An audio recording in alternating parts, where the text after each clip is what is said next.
महाराष्ट्रातील माझ्या कोळी महादेव, टोकरी कोळी, कोळी मल्हार, कोळी ढोर व डोंगर कोळी, कोळी महादेव या अनुसूचित जमातीमध्ये समाविष्ट असलेल्या जमात बांधवांना माझा सप्रेम जय आदिवासी। आज हा व्हिडिओ करण्याचं कारण असं आहे की गेल्या 75 वर्षापासून आपल्यावर महाराष्ट्र शासनाकडून तत्कालीन असेल किंवा सध्याचा असेल अन्यायाचा परिपाक निर्माण केला जात आहे। आणि हे करत असताना SDOना जातीचे प्रमाणपत्र न देण्याबाबत अनधिकृतरित्या आदेश दिले जाणे, त्यामुळे SDOने जातीचे प्रमाणपत्र देण्यामध्ये विलंब करणे किंवा नाकारणे या गोष्टी सर्रास सुरू केल्या आहेत। कायदा 2000 व नियम 2003 चे अस्तित्वात असताना सुद्धा त्याची व्यवस्थित अंमलबजावणी केली जात नाही।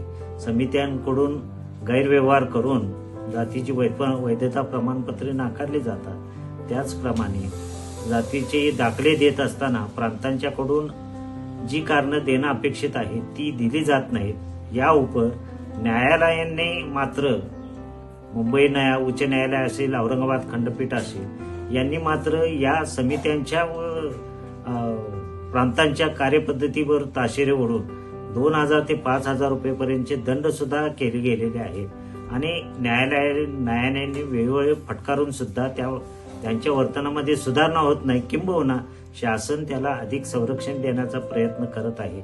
आणि हा महाराष्ट्रामध्ये संविधानाचं अस्तित्व आहे किंवा नाही हा एक प्रश्न निर्माण व्हावा अशी परिस्थिती निर्माण केली गेलेली आहे।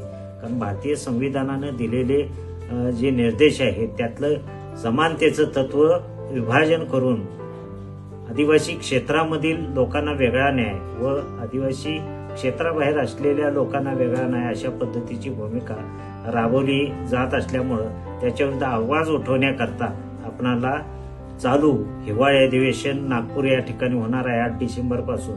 तर या 8 डिसेंबर पासून होणाऱ्या अधिवेशनावर आपणाला मोर्चा काढायचा आहे आणि त्या मोर्चा काढण्याचं नियोजन आपणाला विठ्ठलराव तुपे नाट्यगृह हडपसर पुणे येथील बैठकीच्या माध्यमातून करावयाचं आहे। आणि त्याकरता आज आपण या ठिकाणी एकत्र जमत आहोत आणि याच बैठकीमध्ये आपणाला विभाग वाईज त्याचं नियोजन करायचं आहे। विभागामध्ये जे जिल्हे येतील, जे तालुके असतील, जी गावं असतील, जी वाड्या वस्ती असतील त्या सर्वांच्या ठिकाणी आपण जाऊन प्रचार प्रसार करायचा आहे आणि त्या माध्यमातून आपणाला प्रचंड मोठा मोर्चा हिवाळी अधिवेशनाच्या ठिकाणी नागपूर येथे आपणाला नियोजित करायचा आहे।